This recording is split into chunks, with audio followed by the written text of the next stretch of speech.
Eenyutu si qaraa oolaa? Macaafa fakkeenyaa 27:17. Sibiilli sibiilan qaraa, namnis nama biraatiin hin qarama.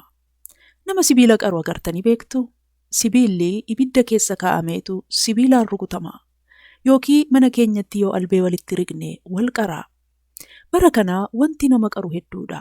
Akkuma amma dubbifannee namoonni naannoo keenya jiranii kan nuti taasa'aa oollu, kan nuti isaan dhagaa oollu, kan nuti isaan argaa oollu, kan nuti irraa barachaa oollu nu qaraa oolu.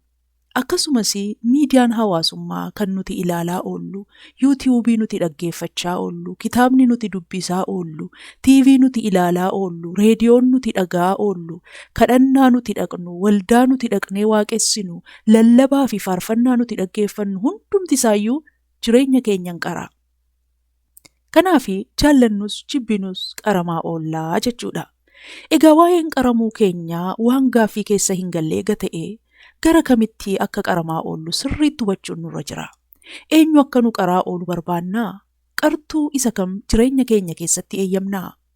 Inni nu qaru kun yaada garaa keenyaa jireenya isa darbu kana duukaa buusa moo jaalalaa fi fedha Waaqayyoo duukaa buusaa? Utuu waan dhaga'iin, utuu waa hin ilaalin, utuu namootatti hin michoomin, utuu viidiyoo, tiivii, muuvii fi feesbuukii utuu hin ilaalin dura waan tokkollee tuun godhin waan nuti gochuuf jirru suni gara kamitti akka nu qaru hubannee haa ilaallu. Gara fedhaa fi jaalala Waaqayyootti moo gara hammeenyaatti nu qaraa jennee of haa gaafannu. Hubadhaa, qaramuun waan hafuuraa duwwaaf miti. Jireenya keenya hundaafidha.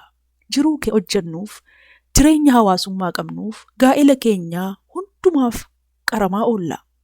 Kottaa namootaa fi wantoota gara gaariitti nu qaran duwwaatti haa firoomnu.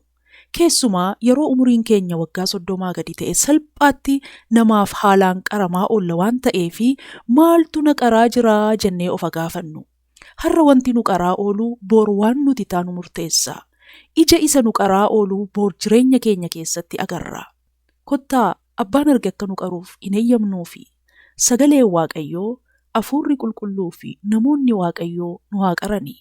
Jireenyi gooftaa keenya Yesuus jiraate akka nu qaruu fi haa eeyyamnuu fi yeroos fooniif hafuuratti nagaatti jiraannaa, booriin keenyas bareedaa ta'a. Waaqayyo isin haa eebbisu.